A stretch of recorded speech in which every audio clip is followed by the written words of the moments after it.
Bismillahirrahmanirrahim. Assalamualaikum warahmatullahi wabarakatuh. Waalaikumsalam. Alhamdulillah. Alhamdulillahilladzi nazzala al-furqana 'ala 'abdihi liyakuna lil 'alamin nadhira. Tabarakalladzi ja'ala fis samai burujan wa ja'ala fiha sirajan wa qamaran munira. Wa huwa alladzi ja'ala al-laila wan nahara khilfatan liman arada an yadhakkara wa arada shukura. Asyhadu an la ilaha illallah wa asyhadu anna Muhammadan abduhu wa rasuluhu la nabiyya ba'dahu. Awalan hayya nasykurullah ta'ala alladzi qad ata'ana nikmatan katsiratan hatta nastati'a wa najdana fi hadzal masjid mubarak. As-saniyah salatan wa salaman ala nabiyyina Muhammad sallallahu alaihi wasallam biqauli Allahumma shalli ala Muhammad wa ala ali Muhammad. Bapak, Ibu, hadirin sidang salat tarawih yang dirahmati Allah Subhanahu wa taala. Pertama sekali, marilah kita senantiasa perbarui rasa syukur kita kepada Allah Subhanahu wa taala. Syukur tidak hanya diucapkan dengan ucapan alhamdulillahirabbil alamin, namun juga diimplementasikan ketika kita dengan cara menjalankan segala perintahnya dan menjauhi segala larangannya. Kedua kalinya, salawat beriringan kata mutiara salam, tak lupa pula kita aturkan kepada baginda Nabi besar Muhammad sallallahu alaihi wasallam dengan melafazkan Allahumma shalli ala Muhammad wa ala ali Muhammad. Bapak Ibu hadirin yang dirahmati Allah Subhanahu wa taala, Nabi Muhammad sallallahu alaihi wasallam bersabda, al-bakhilun idza dzukirtu falam yusalli alaihi. Orang yang paling buruk adalah orang yang ketika namaku disebutkan maka dia enggan untuk bersalawat kepadaku. Maka alangkah baiknya dan senantiasa ketika nama Nabi kita terucap ataupun terdengar oleh telinga kita, maka kita hendaknya mengucapkan salawat atas Nabi Muhammad sallallahu alaihi wasallam. Bapak Ibu hadirin yang dirahmati Allah Subhanahu wa taala, sebenarnya pada malam hari ini yang mengisi kajian ataupun tausiah adalah Ustaz Dr. Agus Giat.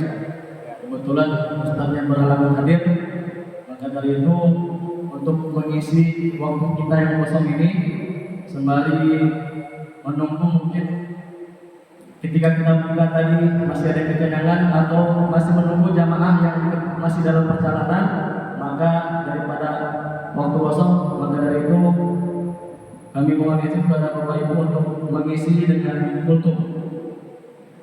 Ibaratkan kalau Ustaz penceramahnya adalah pemain inti, maka saya adalah pemain cadangannya. Maka tidak bisa berharap lebih dan berharap banyak. Tidak mungkin lebih bagus kalau pemain cadangan itu daripada pemain inti.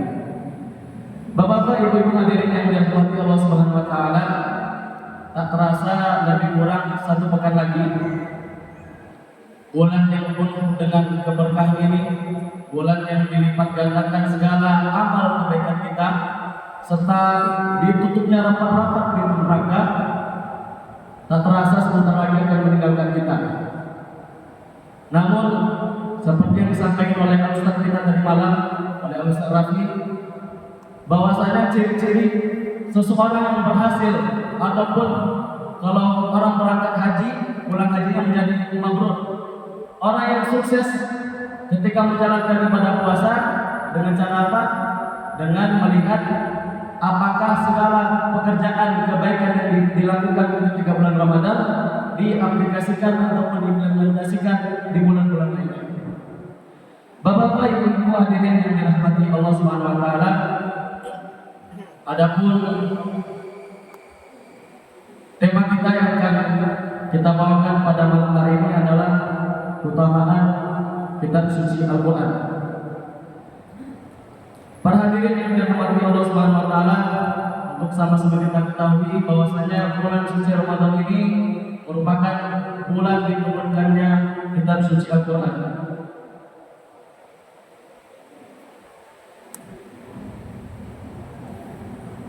Al-Quran adalah wahyu Allah yang diturunkan kepada Nabi Muhammad SAW Sehingga di dalam kitab Ushul Salasah pengertian Al-Quran itu, Al-Quran ya al-kalamullahil mu'jiz al-munzilu ala Nabi sallallahu alaihi wasallam al-maktubu bi suratil Fatihah wal maktubu bi suratil Nas.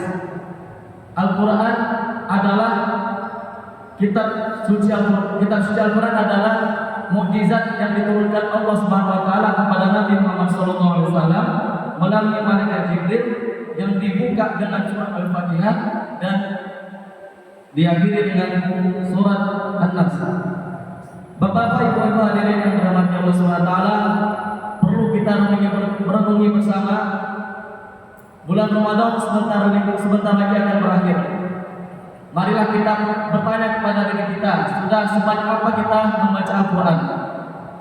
Kalau masih ada di antara kita yang enggan ataupun bermalas-malasan untuk membaca Al-Quran, maka manfaatkanlah dengan sisa waktu yang sedikit ini, lebih kurang 1 pekan. Al-Quran menjadi sumber petunjuk kehidupan dan menjadi mukjizat yang kekal di akhir zaman kelak. Sebagai umat Islam, kita diwajibkan untuk membaca, tidak hanya sekedar membaca, namun juga memahami dan untuk mengamalkan. Ada pepatah Arab yang mengatakan al-ilmu bila amalin kasyajari bila thamarin. Ilmu itu ibaratkan pohon. Ilmu itu harus diamalkan, karena kalau tidak diamalkan bagaikan pohon tanpa buah. Maka dari itu, mari kita simak beberapa keutamaan Al-Quran yang perlu kita pahami dan kita jadikan sebagai motivasi untuk lebih dekat dengan Al-Quran ini. Yang pertama, Al-Quran adalah sebagai petunjuk hidup. Keutamaan Al-Quran sebagai petunjuk hidup ini sudah jelas Allah Subhanahu wa taala sampaikan di dalam Quran surat Al-Baqarah ayat 2, "Zalikal kitabul la raiba fihi." Apa artinya? Kitab ini tidak ada keraguan di dalamnya, yakni untuk sebagai petunjuk bagi orang-orang yang beriman dan bertakwa. Al-Quran merupakan petunjuk tidak hanya untuk manusia, tidak hanya untuk umat Islam, tetapi untuk seluruh makhluk bumi yang ada di muka bumi, tetapi untuk semua makhluk hidup yang ada di muka bumi ini.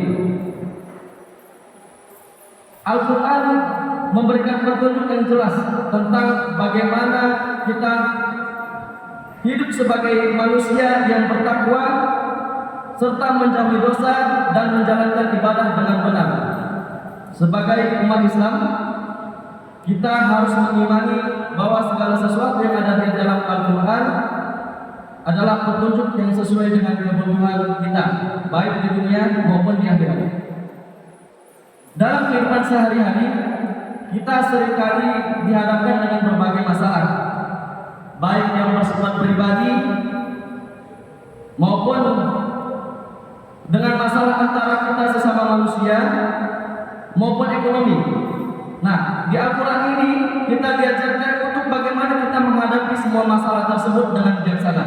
Misalnya, ketika kita menghadapi kesulitan hidup, Al-Quran mengajarkan kita untuk selalu bersabar, berdoa dan bertawakal.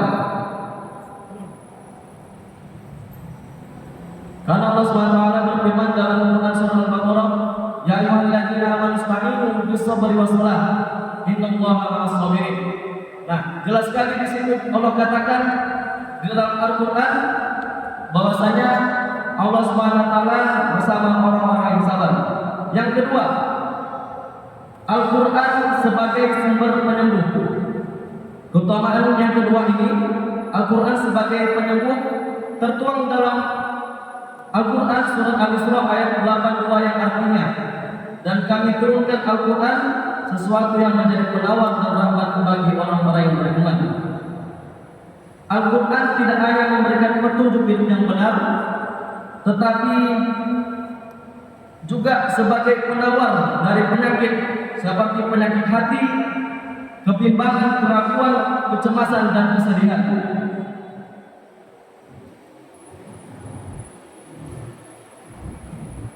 Ketika seseorang merasa terpuruk atau dalam keadaan stres, dengan membaca Al-Quran dan mentadaburnya tentunya dengan mempelajari apa yang ada di dalam Al-Quran, maka Allah Subhanahu wa taala yang menjanjikan akan diberikan ketenangan dan ketentraman hati.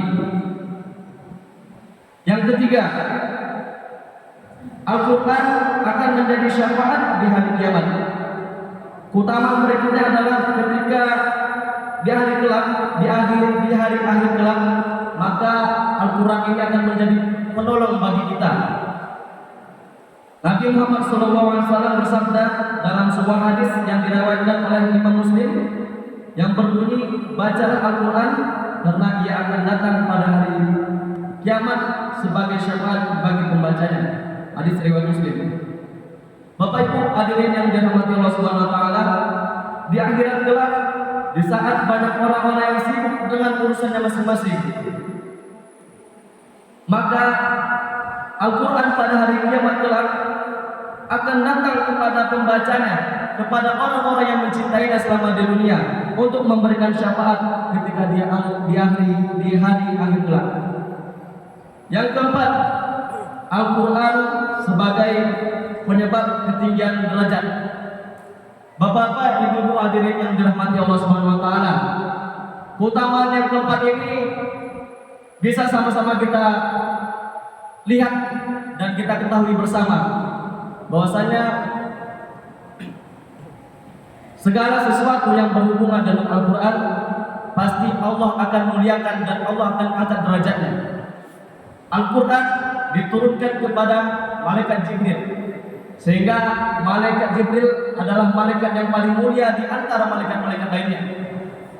Kemudian yang kedua, Al-Quran diturunkan pada bulan Ramadan, pada bulan yang sedang kita jalani ini, yang sebentar lagi akan meninggalkan kita. Sehingga bulan Ramadan adalah bulan yang paling mulia di antara bulan lainnya. Yang ketiga, Al-Quran diturunkan pada malam Lailatul Qadar, yakni pada bulan Ramadan juga. Dalam Allah Subhanahu wa taala berfirman dalam Al-Quran surat Al-Qadar ayat 1, Inna anzalnahu fi lailatul qadr. Sesungguhnya kami telah menurunkan Al-Quran. Inna anzalnahu, menurunkannya. Di sini dimaksudkan adalah Al-Quran. Sehingga malam Lailatul Qadar ini menjadi malam yang begitu mulia. Saking mulianya lebih baik daripada 1000 bulan. Lailatul Qadri khairun min alfi syahr. Kemudian Al-Quran diturunkan kepada Nabi Muhammad SAW, sehingga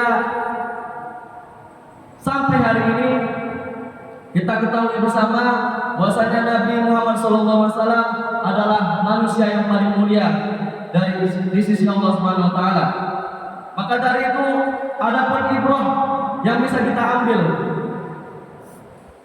dari apa yang kami sampaikan tadi. Hendaknya kita senantiasa selalu bersama Al-Quran. Nabi Muhammad SAW bersabda di dalam yang diriwayatkan oleh Imam Bukhari, sesungguhnya Allah mengangkat derajat beberapa orang dengan Al-Quran dan menurunkan derajat orang lainnya di dekatnya. Bapak-bapak, ibu-ibu hadirin yang dirahmati Allah Subhanahu wa taala, sebagai penutup terhadap 4 poin yang kami sampaikan tadi, keutamaan kitab suci Al-Quran, yakni Al-Quran adalah petunjuk hidup yang sempurna, kemudian penyembuh hati, kemudian syafaat di hari kiamat, kemudian Al-Quran menjadi penyebab ketinggian derajat, dan tentunya pada kesempatan yang berbahagia ini kami mengajak kepada seluruh jamaah untuk senantiasa menjadikan Al-Quran sebagai teman di dalam hidup kita. Jangan pernah bosan kita untuk membaca, tidak hanya membaca tetapi mempelajari, mentadaburinya, kemudian mengamalkan dalam kehidupan kita sehari-hari. Semoga dengan kita membaca dan mengamalkan Al-Quran, kita mendapatkan keridhaan dari Allah Subhanahu wa taala serta memperoleh keselamatan di dunia sampai dengan akhirat. Demikian yang dapat kami sampaikan, lebih dan kurang saya mohon maaf. Segala yang benar datangnya dari Allah dan yang hilaf datang dari diri kami pribadi. Nasrullah Muhammad Qarim wa basyiril mu'minin. Wassalamualaikum warahmatullahi wabarakatuh.